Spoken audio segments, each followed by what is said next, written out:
ปล่อยน้อง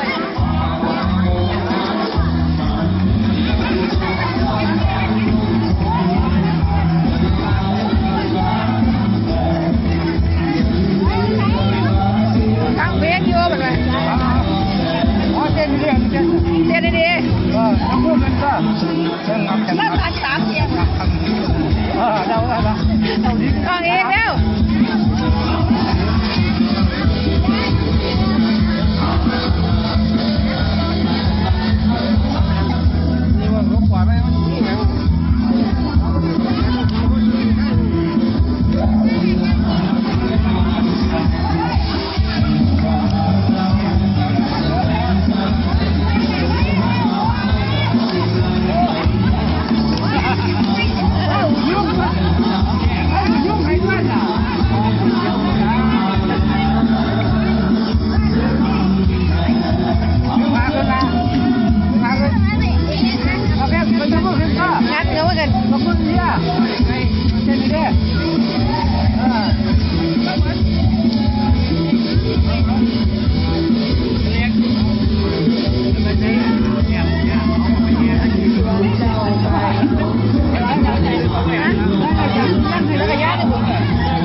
เดี๋ยวมันก่อนเนี่ย